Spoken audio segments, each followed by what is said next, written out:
Thank you, Mr. Chairman. I see many familiar faces here, so I suppose many of you know me already. For those who don't, my name is Francesco Sciacchitano. I'm working for Agicom, the Italian regulator of telecom and audiovisual sectors, and postal sector as well. And I have the honor of being the project leader of this twinning project that links us with the INT. I'm very happy to be here today because this is a very important moment for the twinning, because this is the completion of the work that we have done during the last year regarding the independence of the INT, which is one of the main topics that we have touched during this twinning, and is, of course, one of the most important. Before I move to my presentation, I would like to make a very quick sum up of what we have heard so far by all the speakers. We've heard from President Vespes at the very beginning that independence is now almost commonly agreed and cleared up as a message by everybody.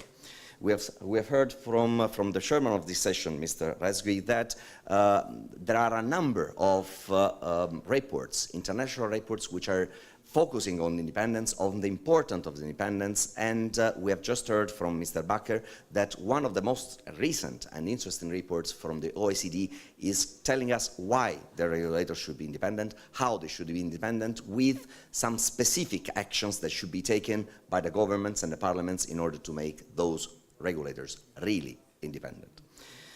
We have heard from my Secretary General, Mr. Capecchi, that the DSM, the Digital Single Market Strategy, in Europe, which is an unprecedented evolution, or better, revolution of the whole communication sector in Europe, is changing completely the paradigm, the acquis communautaire, the regulatory framework. But one of the pillars of this digital single market is the fact that we are empowering the regulators. We are empowering the platforms of regulators in all the sectors: privacy, audiovisual, in electronic communications, etc.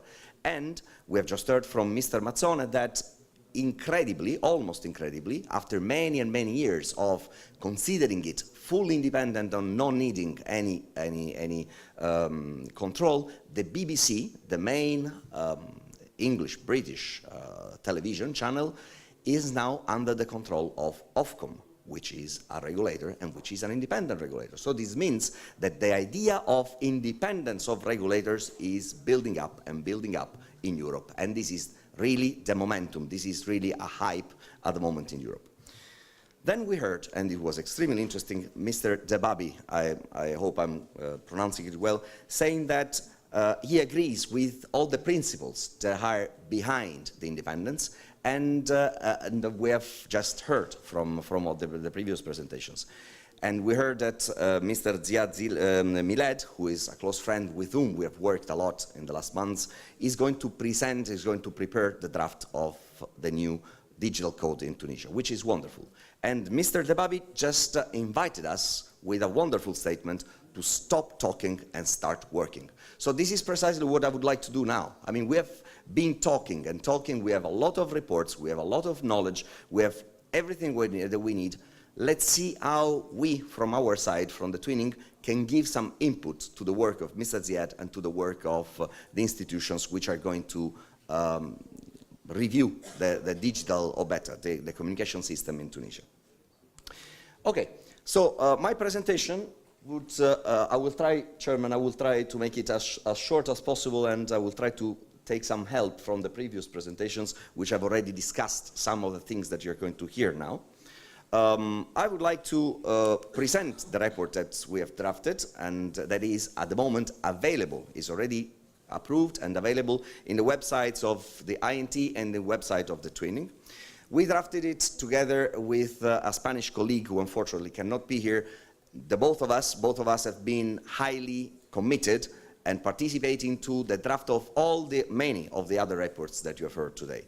The reports from BEREC, the reports from ERGA, reports from INDIREG, EPRA, and also the last report from OECD. So based on the experience that we have gathered in the drafting of those reports, we came here and we analyzed, we compared the situation that we found in Europe and in those reports with the situation that we found in Tunisia. And the most difficult task for us was, of course, to find some recommendations that we could give and put into written for the institutions which will deal with a review of the framework to take into account if they prefer, if they wish. In doing this, we applied questionnaires and indicators used by all those institutions which came up with the report, and I'm not going to describe this, but just to show you. We came up with some figures that you will find in the report, in which we compare the theoretical independence, the theoretical criteria that should lead, that should guide or permeate the independence of a regulator with a de facto situation, with the real, practical, tangible situation of that regulator. So in order to compare whether in reality the provisions of the law are put into practice. We have already heard, interestingly enough, I'm quoting God again here, but I don't have a picture that is as nice as the Michelangelo one that we saw a minute ago, that independence is only for God. So we are not asking to have a regulator that is fully independent. We are asking to have a regulator that has a good degree of independence, but then of course this independence would have to be balanced with a certain amount of accountability. So we already heard that the independence should take into account, or better, should refer to the government and to the stakeholders, but there is no such thing as independence from the parliament or from the courts, because instead, towards those institutions, we can speak about accountability. The regulators are somehow responsible towards those institutions. And I just told you that there are some provisions which is easy to put in the laws. Those are the so-called de jure or formal indicators, and other indicators of independence which instead cannot be put in law, but they are even more important if you want to ensure the independence of a regulator. And we call them de facto indicators, which are not predictable, they cannot be written in the law, but they are very important even though they cannot be formalized. For example, when we talk about de jure indicators, we talk about the general of independent in the general obligations to be independent from the governments. In Europe, we use very often this statement: the regulator should not accept instructions by the government, by the political makers, by the stakeholders, etc., etc. This is a very formal statement. Of course, this needs to be developed in a number of de facto indicators that would lead to an independent regulator. Then institutional requirements, appointment and dismissal of the board, eligibility criteria, financial autonomy, toolkit of powers, and then enforcement, human resources, of all things that you have just heard from Mr. Bakker. Instead, we have some de facto indicators which cannot be written in the law, but we said already they are equally important, like the turnover of the members of the board, the revolving door appointments, which means the possibility for the board or for the staff or for the managers of the regulators to move from one regulator to another, or even to move from the regulation to the market and then come back to the regulation. Those are things that may happen depending on how you are going to draft the laws. And this is something that could be accepted, but should be regulated in a very specific way. There are things like the cooling off period, which prevent the regulators from going and work in the market for a number of years or months, etc., etc. There are other criteria that can be included in the law in order to avoid those problems, which in practice can happen. One example of de facto criteria, I have here, I highlighted the public consultation, but I liked the one that Mr. Bakker said before, and I think it's even more appropriate. Salaries. You can have a wonderful regulator, you can have a regulator with all the powers and responsibilities of the world, but then this regulator needs to have qualified staff. And in order for the regulator to be able to attract qualified staff and to retain qualified staff, then the salaries should be at least at the level of the market. Because if you have an operator which has salaries or can offer to the people who are working in the regulator salaries that are higher, then of course sooner or later those people will decide to go to the market. And maybe they could even be influenced in their action in the regulator by the operators for whom they might decide to go work at the end. So this is an indicator that shows that there are some things that have to be taken into account, and whenever you put down the words in the law, but also criteria that should be taken into account, maybe in the statute or in the ethical codes of the regulators. We already said, and I will skip this, how independence is treated in the European Union. I have here for you, but I will not read it and I will not quote it, I will leave it here for you. Article 3 of the Framework Directive of the Electronic Communications Framework, which is stating, as you see, a number of very precise criteria in order to make sure to empower the regulator, to make sure that it is an independent regulator, and to give him enough enforcement tools to put in practice his actions. Here you can see again, you should not seek and take instructions. They should be independent of all the organizations. Only appeal bodies can change or can judge, can suspend or overturn the NRA's decisions. The issue of dismissal, adequate financial and human resources, etc., etc. This is another directive which deals with energy, which is even stronger. Article 35 of this directive says that there can be only one single NRA at national level, that the powers should be exercised impartially and transparently, that the independence should be legal and functional. And then, again, no seek or take instructions, etc., but going to the budget issue, which is very important, we just heard it a minute ago, there should be some autonomy in the implementation of the allocated budget. Adequate human and financial resources, and in this case there is a direct link. So the autonomy in managing the budget should also mean autonomy in giving salaries autonomously again to the staff, so that it would give some merit, it would use meritocracy and would try to keep higher the salaries or those of the people on the staff who are really worth it and might be more willing to move and to go to the market if they were not remunerated enough. And then rotation scheme for the board, the possibility of dismissal, etc., etc., etc. So now you have a clear picture. If it is not clear yet, I think there will be some space for after discussion, etc., etc. What I would like to focus with you on in the last 5 minutes of my presentation are the recommendations that we are proposing for all of you, basically. And those recommendations are coming, again, from the analysis of all those reports and the analysis of the current setup of the Telecommunications Code. The Telecommunications Code does not say that the INT should be independent.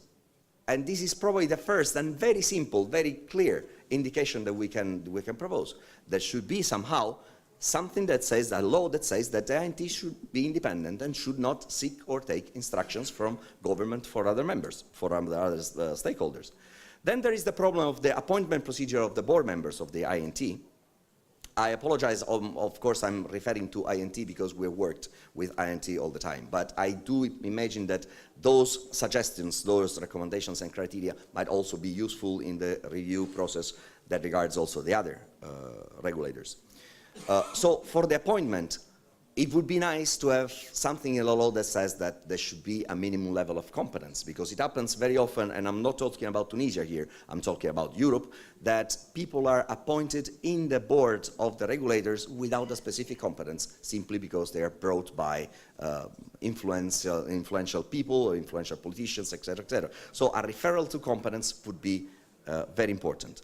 And then in talking instead in this case about the Telecommunications Code in Tunisia, we think that there should be an involvement of an institution which represents the people, and that at the moment seems to me to be necessarily the parliament. It can be somebody else, but not necessarily and not only government or other institutions which are linked to politics. There should be an involvement of the parliament or other institutions which represent the people on a more neutral, independent basis. This is something that was said also in the OECD report, in which the OECD is stating the need of having co-decision. So not only one person is deciding on who appoint in the board, but more than one person, so that the decision can be taken by more than one institution. And then the issue of dismissal. The issue of dismissal in Europe is extremely, extremely important. Because even recently, unfortunately, we have seen cases in Europe, again, of board members or even chairs of regulators which were dismissed due to discretional decisions from the governments. Now, this is something that cannot be accepted. So the dismissal can happen, of course, but it should follow specific criteria, which are more or less written in almost all the in laws that institute the regulators in Europe. Those criteria could be resignation, which of course has to be accepted by the government, the expiry of the term of the office, incompatibility, which can be from the beginning or can also take place afterwards. So if I am buying shares of, if I become a strong stakeholder in maybe the incumbent of Telecom Tunisia, probably I'm not compatible anymore with the possibility of sitting in the board of the regulator. And having been convicted of felony, permanent disability, obviously, or serious breaches of the duties of the office, or be competent, of course, and should be qualified.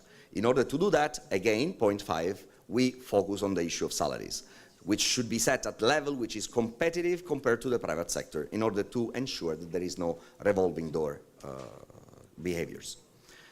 And then, of course, on the other side, those are all things that should be done and could be said and written in the code to the benefit of the INT. Maybe it would be worthwhile also to state that the INT is accountable towards other institutions. For example, in AGCOM, we are accountable towards the Parliament. We report our activity in front of the Parliament once in a year. We tell the Parliament what we have done. We have a specific written report that we present, and we listen to what the policymakers are obviously suggesting us. And then transparency. Transparency which comes and is extremely important, for example, with public consultations. I will leave aside all the philosophical reasoning of this, but the idea of public consultations, the idea of listening to the market, the idea of listening to the stakeholders is something that was carried out by some German philosophers of law, Jürgen Habermas, if I remember correctly the name, which said that specifically for the regulators, their legitimation to come up with regulation, to come up with decisions, etc., comes from below. This is the so-called principle of legitimation from below. So the idea of consulting and confronting constantly with the market, with the stakeholders, is something that for regulators is extremely important. Then in this case, the procedures for the public consultations should be clearly written, because there could be regulators, I'm not talking about INT at all, of course, which might be tempted to listen or to comply with the words of the law, which say that they should carry out public consultations, but then not take into account at all what the public consultation says, or refer the public consultation only to a small amount of people, of stakeholders. No, the public consultation should be public.